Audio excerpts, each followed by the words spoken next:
Evening, guys. Well, no complaints sat here about the result. I think the better team won. The team that looked like they wanted it more won, and I'm really disappointed. Montreal was disappointed because I didn't see that coming, that type of performance, and it was a little bit of a wake up call.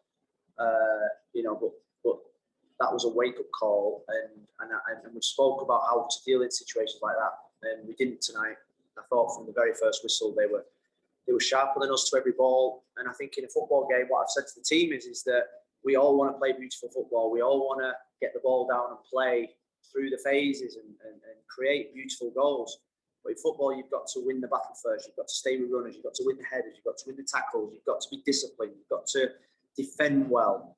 And if you don't do that, you don't win games of football. And I've got to say that John McCarthy was probably our best player today in terms of the saves that he made. If it wasn't for John, we'd have probably lost by 2, maybe 3 goals. So there's no criticism of John McCarthy from me. And I've said that to him in the dressing room. Christian McCoon was brilliant when he came on. William Carranza was as well. So apart from them 3, I don't think any of us can look in the mirror and say we did our job right, myself included, my staff and the players.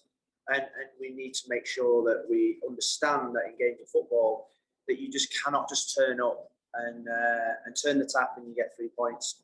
We won in Cincinnati, and maybe we thought we could just turn up here tonight and win the game without winning the battle first. And that's what makes me really disappointed. And the players are bitterly disappointed in there, and rightly so. So that's my remarks. I'm not going to comment on the referee at all in the game. I'm not going to comment anything about the referee because we weren't good enough to win the game. Thank you, Phil. Let's get into some questions. Michelle, you're off mute.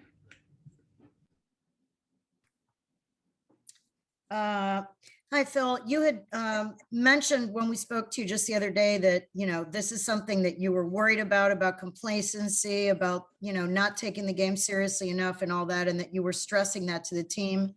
I guess if you could just expand a little more on why do you think from the opening whistle, why didn't your team want this win as much as Chicago did? Well, I think what you saw is a team that, correct me if I'm wrong, Michelle, I think during the day, because Montreal lost, they went bottom of the league. So you got a team that was massively highly motivated. They were fresh. I think they've had 9 days off.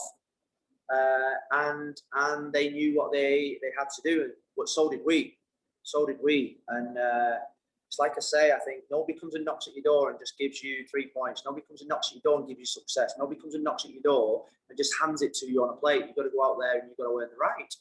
And we didn't, and they did, and that's why they won the game. Thank you, Michelle. Kobe, you're next. Thanks, Jackie. Hey, Phil, Robbie Robinson obviously went out and think in the 80th minute. Appeared that he aggravated that hamstring injury that had hampered him the past few weeks. Any update on him? And this is the second time this has happened this year with him aggravating that injury. Did it really feel that he was ready for this game? Because is this the second time it's happened?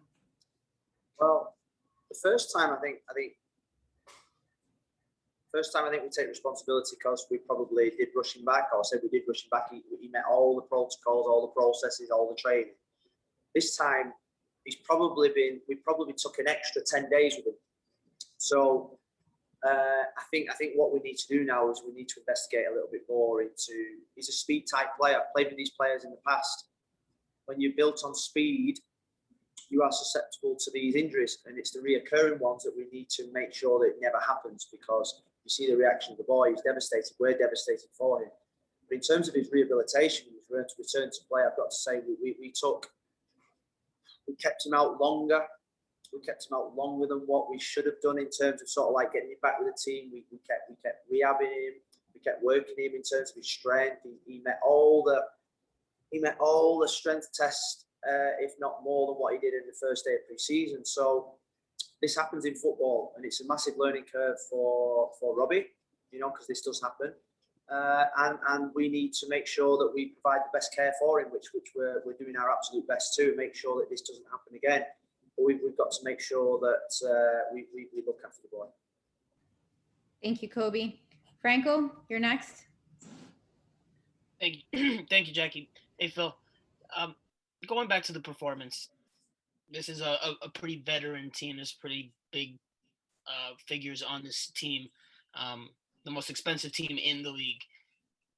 You said that, you need to win the battle before you can win the game. How do you get a team of veterans to flip that switch and do that when they've shown in 2 out of the last 3 games that they haven't done that? And I mean, they're veteran players. I don't know how you get them to flip that switch. I guess that's just my question for you.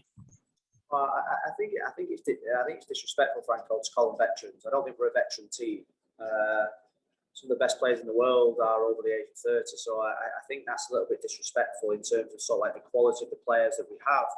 I get your point about using their experience and making sure that these things don't repeat, and that's the disappointment of today. That's the disappointment in the dressing room, is that we wanted to start building momentum. We wanted to start getting some consistency, and with the type of players that we've got, the things that I've been talking about winning the battles, about winning the second balls, staying with runners, are things that these players have done for the last 10 years of their career. So that's not something that I need to re-educate them on it.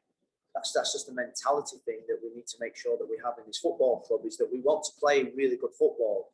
But before you go on the pitch, you have to win the battle. And we've done that in many games this season. We've just not done it against Montreal, and we didn't do it today against Chicago. And that is something that we need to make sure that we have in every single game. Because to be successful in life, in football, you have to make sure that you win the battle first. And we've got to work at that. We've got to drill it home to them. We've got to make sure that we're better at it. Phil, thank you so much for your time. Thank you.